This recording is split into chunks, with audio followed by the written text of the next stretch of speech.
Nous devons accorder le pardon à ceux qui nous font ou qui nous ont fait du mal. Prier à Dieu de bien vouloir nous libérer.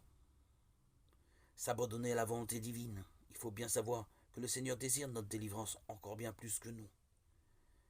Si elle tarde, c'est qu'il a ses raisons. Il faut aussi enfin avoir le courage, la détermination à mener le combat spirituel, en invoquant souvent le nom de Jésus pour éloigner les mauvais esprits qui nous dérangent, et son sang pour être guéri de nos blessures.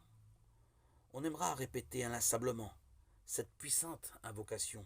Seigneur, faites couler votre sang sur notre âme pour la fortifier, la libérer, et sur le démon pour le terrasser. La délivrance dépend-elle de certaines prières?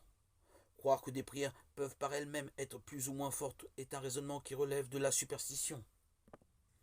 Ce qui empêche le Seigneur de nous combler des grâces dont déborde son cœur, c'est l'étroitesse du nôtre.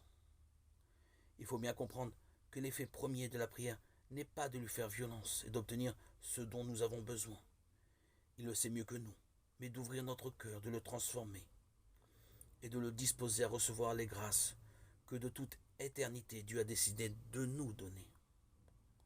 Combien de temps devrais-je prier pour être délivré? Cette question est tout à fait déconcertante et montre que l'on n'a rien compris. Cri de l'âme vers notre Père du ciel, la prière est comme l'amour qui n'a qu'un mot, qui ne se lasse jamais de dire, et le redisant toujours, ne le répète jamais. Je t'aime. Après sa délivrance, comment se comporter? On sait par l'évangile que le démon n'abandonne jamais sa proie sans chercher à revenir avec 7 autres esprits, plus méchants que lui. Il faudra donc maintenir les portes fermées en n'acceptant plus de tomber dans le péché, se tenir sur ses gardes pour se protéger d'imprudence qui pourrait être fatale. Il faudra aussi que la maison, notre âme, soit toute pleine de la présence de notre Seigneur.